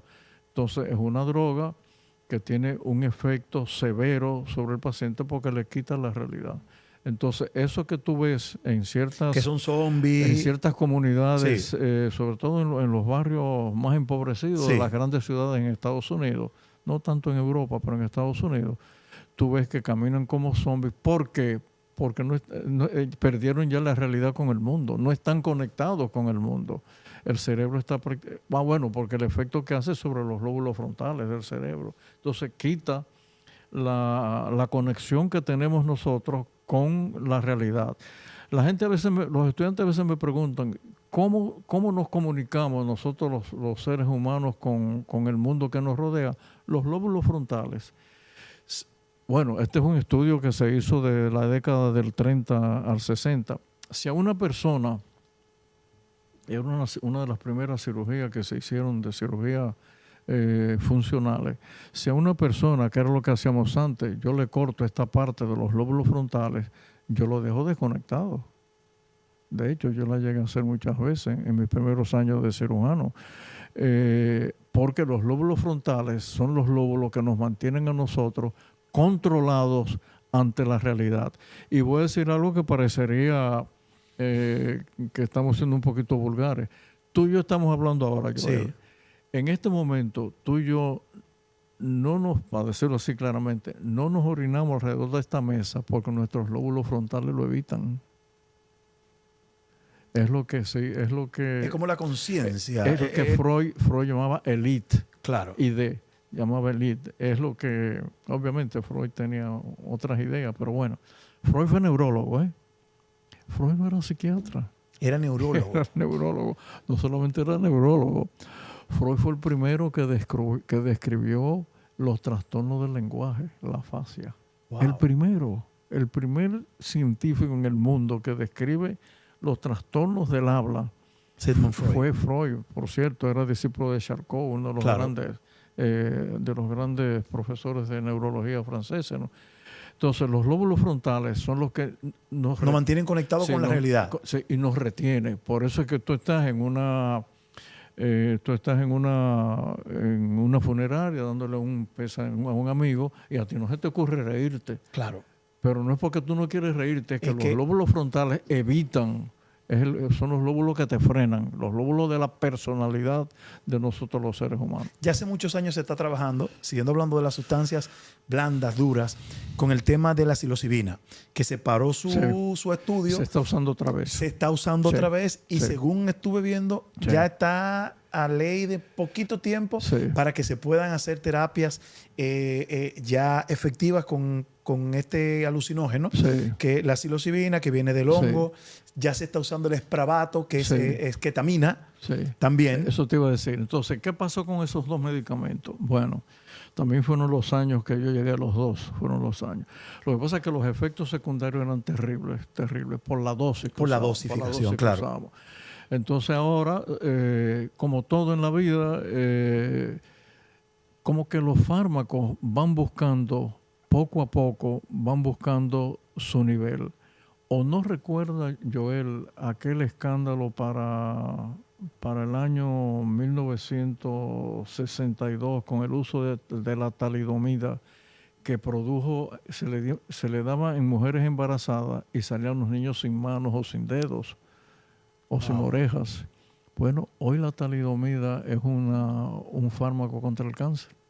O sea que los medicamentos van acomodándose Correcto. mientras se va descubriendo. Y a veces depende de la dosis que tú utilizas. Muy al principio Sí. de mis años de estudiante, yo recuerdo, todavía yo era estudiante de medicina, cuando llegó uno de los primeros antipsicóticos que fue la fenotiazida. Óyeme, aquello fue un boom. Por primera vez nosotros podíamos tener pacientes con crisis psicóticas Esquizofrenia. agudas. Se le daba la fenotiazida y el paciente mejoraba. Al cabo de los años, esos pacientes empezaron a hacer síndrome parkinsoniano. Entonces, una cosa y la otra. Una cosa y la otra. Entonces, la medicina va transitando ese camino de que tú pruebes una cosa, no funciona. Y se puede entonces reinventar para otra. Ahí Correcto. viene la siguiente pregunta, doctor. De todos estos fármacos, de estas drogas que hemos hablado, fármacos, hay un formato que no es tan nuevo, pero está en el boom ahora, que es la microdosis. Microdosis de marihuana, Sí. microdosis de LSD, Sí, microdosis sí. de psilocibina, Sí. que en esas pequeñas microdosis, como dice, que se hace 3 días sí, 2 días no, Sí. tiene un efecto terapéutico, Claro, calmante. Claro. La ketamina es uno de ellos. Sí. Y Bueno, y los MOS se Óyeme, está tratando claro, actualmente con ketamina. Y realmente a la psilocibina y a la ketamina la estigmatizamos. Y hoy sabemos que tienen un efecto farmacológico dependiendo de la dosis y dependiendo para qué tú lo vas a usar. Claro. De hecho, en la medicina no tradicional, y yo estuve en China durante un mes durante los Juegos Olímpicos de Beijing.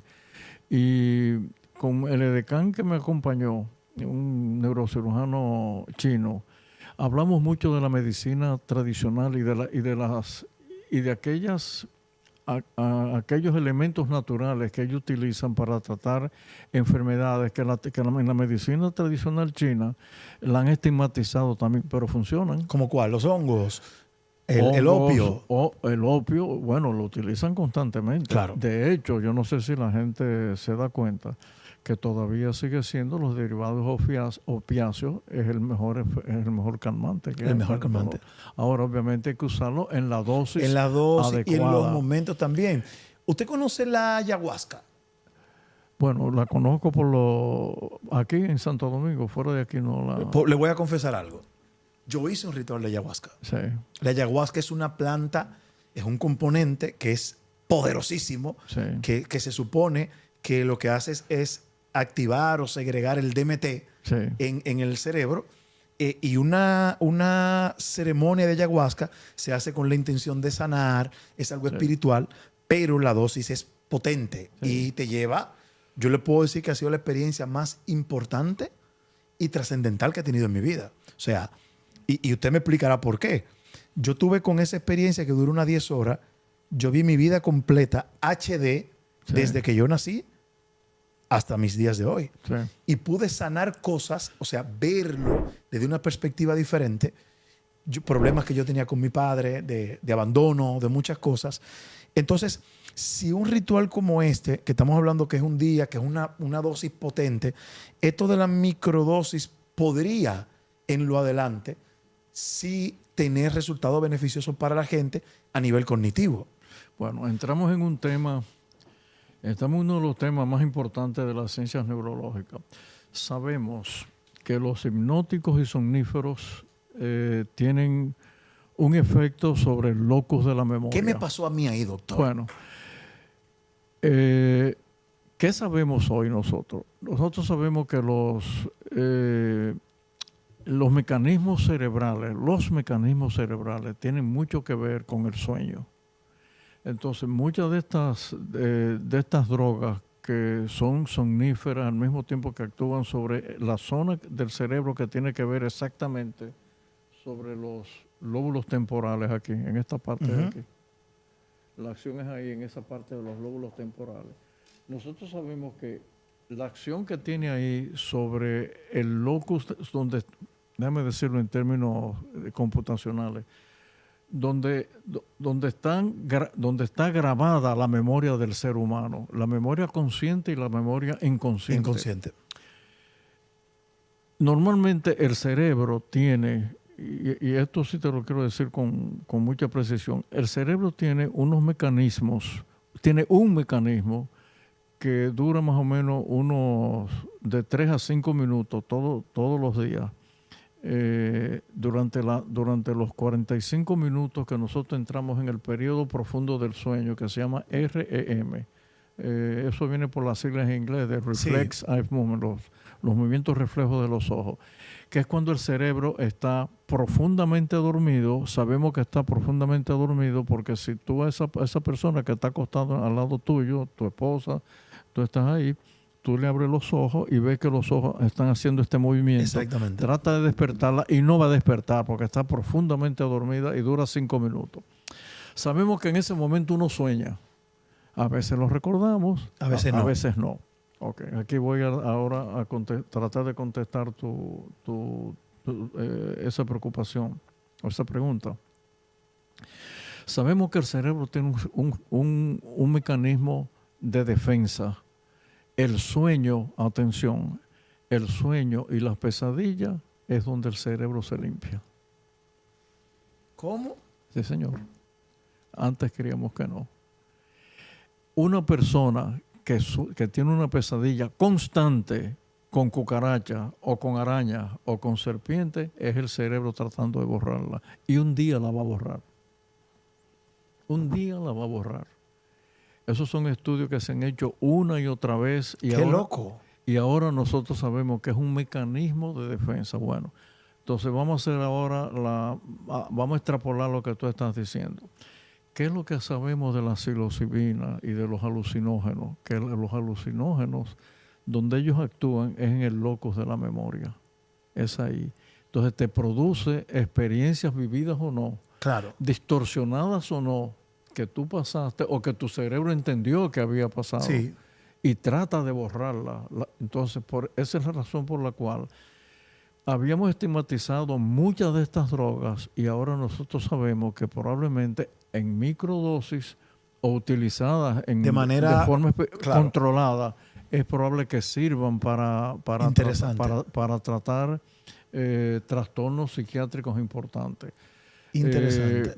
Yo estoy seguro que aquí médicos como Rafael García Álvarez, el mismo Héctor Guerrero, Pedro Pablo Paredes, este muchacho Sabiñón, aquí tenemos psiquiatras que ahí me encantaría porque ellos tienen un círculo interesante de neuropsicofarmacología, que sería interesante este tema, sobre todo verbalizarlo para que la gente entienda que las drogas no son malas. Claro. Todo va a depender. Es lo mismo, doctor. Yo tengo una taza en la que yo bebo agua.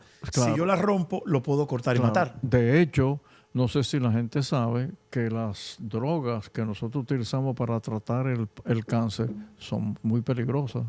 Claro. Y producen efectos secundarios serios. Inclusive pueden matar a una persona. Lo que pasa es que se hace con el criterio, con el cuidado. Aún sabiendo que te pueden dar efectos secundarios. Me llama algo poderosamente la atención, doctor, porque he escuchado muchas intervenciones de usted, tengo muchos años siguiéndolo. Como un hombre meramente de ciencia, un científico como usted, es tan creyente en Dios, cuando se supone que hay una discrepancia entre la ciencia y la religión, por decirlo así. Sí.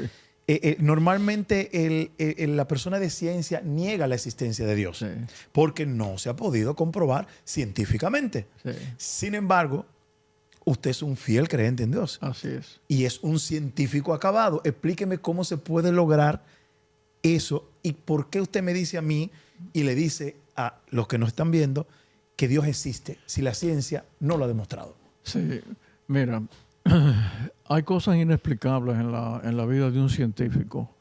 Yo he sido un seguidor ferviente, no un experto, lo digo de entrada. A mí hay dos ramas de la ciencia que a mí me impresionan sobremanera. Uno es la astrofísica. Claro. Eso a mí me impresiona. Quizá por ser un gran seguidor de Einstein, de Hawkins. Claro. Conocí a Hawkins en persona, entre paréntesis. ¿Bajo sí. qué circunstancias? Qué interesante. Bueno, yo estoy en Inglaterra. Claro. Uno de mis grandes amigos ya se retiró, profesor de la Universidad de Cambridge, compañero de estudio. De él, su colegio donde él daba clase es donde Hawkins era profesor. Ahí yo conocí a Hawkins a través de él, etcétera. Doctor. Bueno, entonces, todo eso me hizo ser un seguidor de Einstein, de Hawkins. Me impresiona sobremanera el cosmos, cosas que uno no se puede explicar, Claro. aquello tan infinito que La infinidad de... Sí. etcétera. Pero desde el punto de vista médico, yo siempre he dicho, en un laboratorio nosotros sabemos lo que son las enzimas, las coenzimas, las proteínas, los hidratos de carbono, sabemos de los neurotransmisores, sabemos del genoma humano, sabemos la intimidad de la composición de los virus, de las partículas virales que ni siquiera nosotros la podemos ver a menos que sea con un microscopio electrónico. Lo sabemos todo, absolutamente todo, sobre la naturaleza humana. Entonces yo le digo a la gente, como todo eso lo sabemos, reúneme todos esos elementos y hazme un ser humano. No hay forma. Entonces usted no no cree... hay forma de hacerlo. ¿Usted no cree en la evolución? Usted no es evolucionista, usted... Sí, claro que sí. Claro. Y además está demostrado. O sea... ¿Que venimos del mono? No. Claro que no solamente lo sabemos, sabemos cuándo nos separamos. Un momento. Claro. No, un momento. Ahí la ciencia ha sido categórica. Nosotros sabemos, no solamente lo sabemos con exactitud y sabemos quién fue nuestra abuela. Pero la Biblia lo niega, doctor. No lo tiene en un capítulo. Lo que pasa no es lo que expresa. hay que entender también cómo fueron escritos esos capítulos, Claro. cómo se escribieron.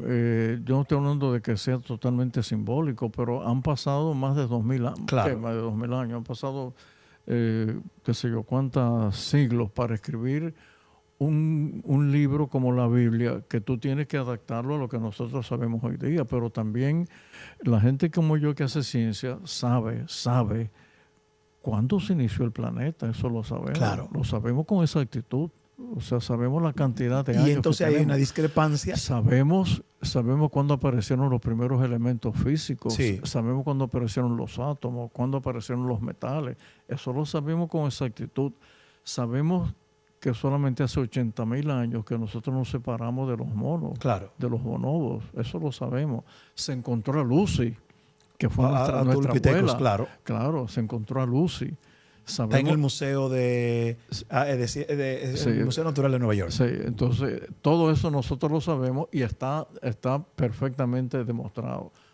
Ahora, lo que yo siempre he entendido es que hay algo más por encima de nosotros que creó este universo tan increíble, de cosas que a uno le sorprenden cada día.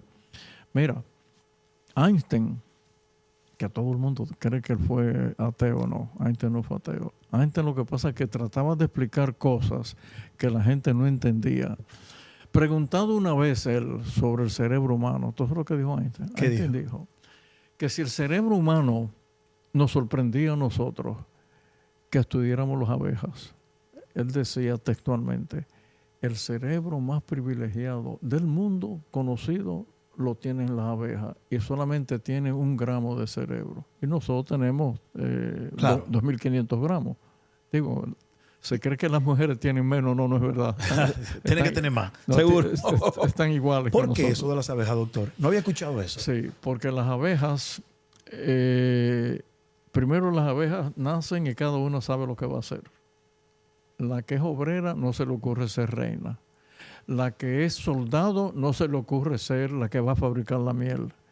Las abejas trabajan... O sea, nacen predispuestas totalmente. Completamente. Un cerebro que nace predispuesto. No igual que nosotros. Tú sabes que las abejas saben cuándo es noche y cuándo es día. Las abejas saben lo que es norte, lo que es sur.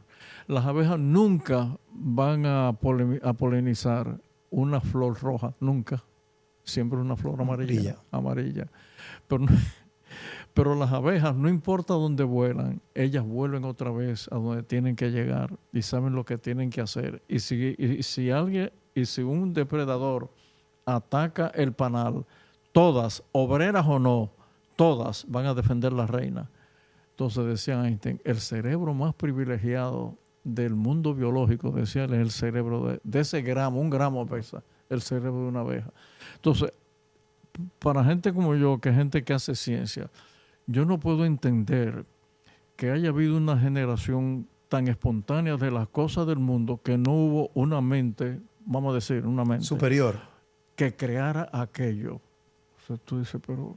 Y cuando tú te vas al infinito, tú dices, bueno, hay cosas inexplicables. Pero no es precisamente, precisamente un tipo que está arriba con barba diciendo que lo que uno hace mal lo va a castigar y lo que está bien lo va a premiar.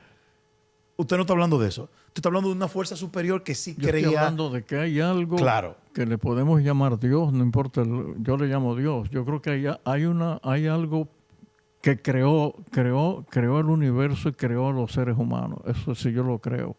Y creo que también que hay una vida después de esto. Eso yo lo creo. Diablo, ahí viene mi próxima pregunta. Sí. ¿Usted cree que hay una vida después de esta? Sí, yo creo que sí. Porque es que hay demasiado información. Información racional. Vamos a utilizar una palabra. Una información racional de que este no es el final de nosotros. Yo soy un fiel creyente seguidor de San Agustín. Y yo creo que de los grandes filósofos cristianos ha sido el que ha dicho con mayor precisión que tiene que haber algo más de lo que nosotros vemos en esta vida. Además, hay tantas cosas inexplicables. Si hubiera más, ¿qué le gustaría hacer en la otra vida? Por ejemplo, le dieran la opción de elegir. Doctor, cuando usted muera, diga qué usted quiere ser. ¿Qué le gustaría? Real. A mí me gustaría ser escritor. ¿Escritor? Sí. Sí. Me hubiera gustado ser literato. Yo realmente tengo una pasión por la literatura. Es una lástima que los años ya no me dan para leer más de lo que quisiera leer. Yo pienso que usted tiene muchísimo tiempo. ¿Cómo se divierte usted, doctor? ¿Qué hace para divertirse? Esencialmente leo. Leo. ¿Usted no va al cine?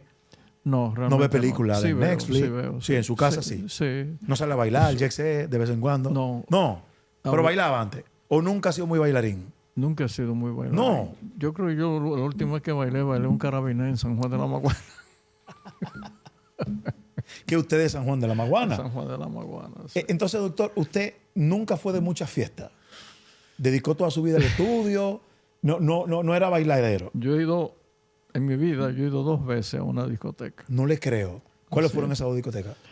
Yo fui una vez a una cuestión que se llamaba Jet Set. Sí, claro. Sí, ¿existe todavía? Sí, me fui por la bulla. Sí. Doctor. Y después fui con un amigo. Un día me invitó a una discoteca que estaba ahí en la Sabana Larga, porque supuestamente nadie me conocía. Sí. Cuando llegué al sitio estaba todo oscuro. Y el DJ que dijo, bienvenido, doctor. Sí. Y cuando entré, el reflector... ¡Puf! Se le puso a usted. Me lo pusieron a mí y el que estaba anunciando era un paciente que yo había operado un aneurisma. Yo no le creo. Entonces, él me anunció. Yo no le creo. O sea, su llegada triunfal. Sí, yo por poco me muero. Esa única vez se ha ido. Sí, así es. Para un científico, esta pregunta es muy interesante. Su respuesta. La monogamia. Sí. ¿Es natural o es una construcción social? No, yo creo que tradicionalmente no ha sido el ser humano tiene una necesidad imperiosa del cariño y de la relación interpersonal. Yo no critico al que tiene la monogamia o la poligamia. Hay culturas. Claro, que la tienen. Es absolutamente normal. Pero somos monógamos por naturaleza. Nacemos monógamos. No, yo pienso que no. Yo pienso que no. No es una condición social. Yo pienso lo mismo. Es cultural. Yo pienso lo mismo. Definitivamente cultural. Porque hay, y en algunas costumbres totalmente normal, pero todavía más. En culturas, por ejemplo, culturas que no he leído mucho sobre ella. En culturas, por ejemplo, como Papúa, en Nueva Guinea, no existe tal cosa como el matrimonio. No existe.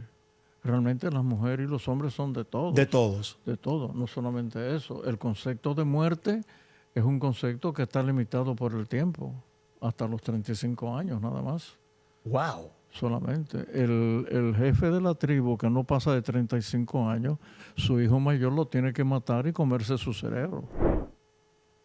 Oh my Entonces God. tú dirás, Joel, visto desde el punto de vista occidental, Claro, son unos locos.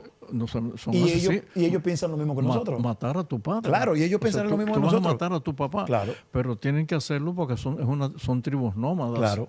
Y entonces la dureza de la vida nómada es tremenda. Ya un hombre de 35 años Ya es un viejo, está es un viejo. apaleado. Pero eso lleva también a otras cosas. El hecho de que en alguna de esas tribus, te cuento esto porque es interesante, en alguna de esas tribus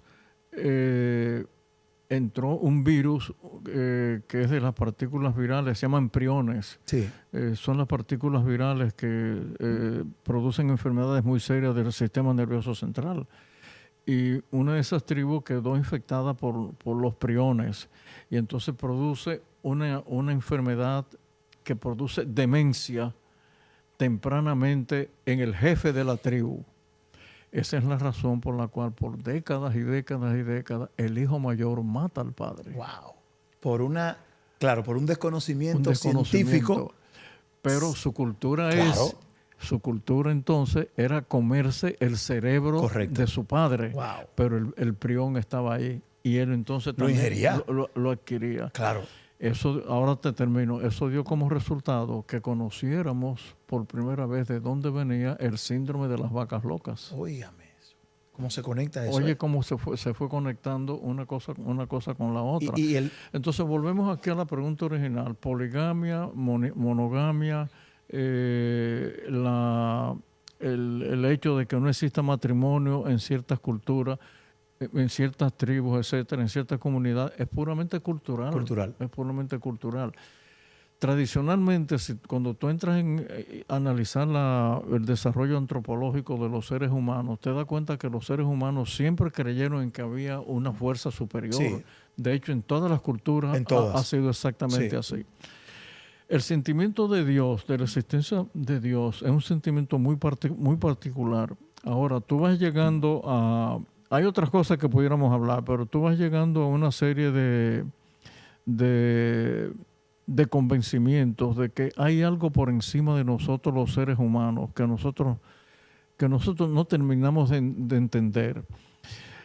Hay tantas cosas que podemos hablar sobre el tema, lo que es lo que se llama la partícula divina, la partícula de Higgs, que la queremos descubrir, la quisiéramos descubrir, cómo se inició el ser humano, realmente de dónde surgimos, qué se sabe.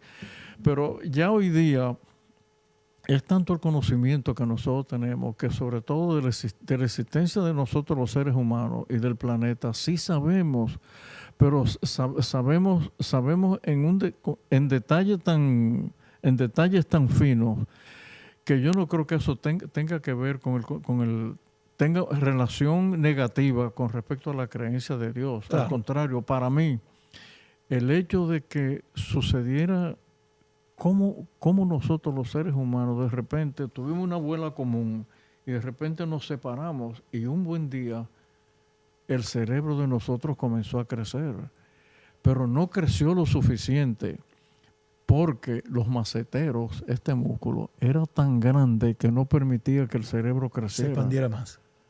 ¿Por qué no permitía que el cerebro creciera? Y de aquí viene la teoría de la evolución. Porque no había forma de que tuviéramos los instrumentos para cortar la carne. Entonces el primer hombre tenía que masticar. Como tenía que masticar tanto, sus maceteros fueron enormes. De hecho, ahora que vamos a tener ya la primera figura real de un neandertal, ahora vamos a ver aquella cara enorme del neandertal, ¿no? Con los maceteros de este tamaño. Y a medida que el hombre empezó a cazar y empezó a recolectar, entonces el macetero se hizo cada vez más chico, menos grueso. Claro. Entonces, ¿qué pasó? El cerebro creció. Claro. el cerebro de los primeros hombres de hace miles de años no es como el cerebro, es más, ¿qué iba yo a decir? El cerebro de nuestros antepasados del siglo XVIII pesaba menos que el cerebro tuyo y mío hoy día. Se llama el efecto Flint. Nuestro cerebro ha crecido. Claro. O sea, con el uso del cerebro. Ha crecido. Estoy subrayando la palabra. Claro. El uso, o sea, el ejercicio cerebral que nosotros hacemos con la tecnología, aprender la lectura, escribir, etcétera, el cerebro ha crecido. Las neuronas ahora, nuestras tienen mayor número que las que tenían nuestros antepasados del siglo XVIII. Increíble. Le voy a hacer preguntas que usted me va a responder con números o sí o no. Sí. Simplemente. ¿Ha escuchado Dembow? Sí. Sí. Ok. Los respeto. Del 1 al 10, Sí. ¿en qué número está nuestro sistema de salud en la República Dominicana? Ahora mismo Sí. estamos en un 5. 5. 5. Nos falta todavía, sí. Pero esto es tradicional. Sin embargo, la medicina dominicana, bueno, comparado con mi época, Claro, ha sido claro, brutal. exponencial. Pero todavía nos falta un largo trecho. ¿Por qué todavía. nunca ha sido ministro de salud? Nunca me lo han ofrecido, realmente. ¿Nunca se lo han ofrecido? No. ¿Lo hubiese aceptado si se lo ofrecen? No sé, depende del momento. Mira, Joel, voy a decir algo que ni es un autoelogio, Por favor. ni quiero que la gente piense lo que no es. Yo nunca he querido ser otra cosa que médico. Nunca. De verdad que no.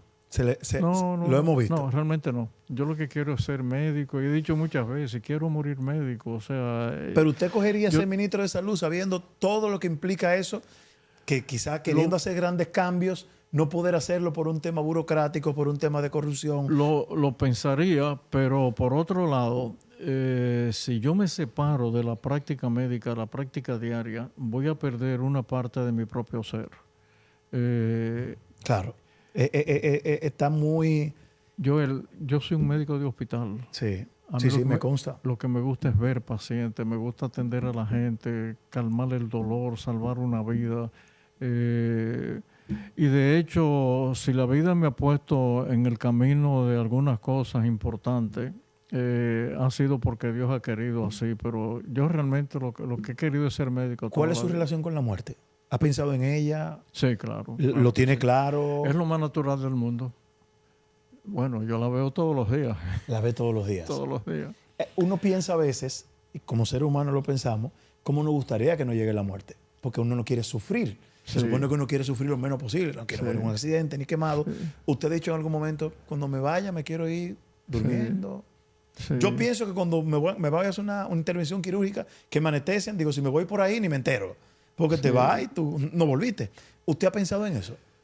Sí, como la veo todos los días, nosotros los médicos la vemos de manera muy, muy, muy natural. La verdad que sí.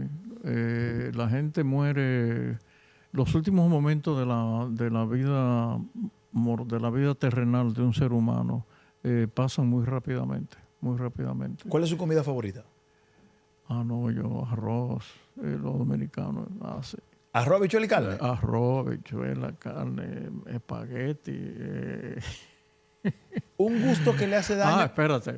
Comida árabe. Comida árabe. Le gusta. A mí me encanta la comida árabe. Comida árabe. Un gusto. Mi madre era de descendencia árabe. Un gusto que... Espérate. Sí. Chenchen. El chenchen. Chenchen. Que es el de maíz, ¿verdad? El de maíz. Claro. Es la comida de nosotros los sureños. Un gusto que le hace daño que no ha podido dejar.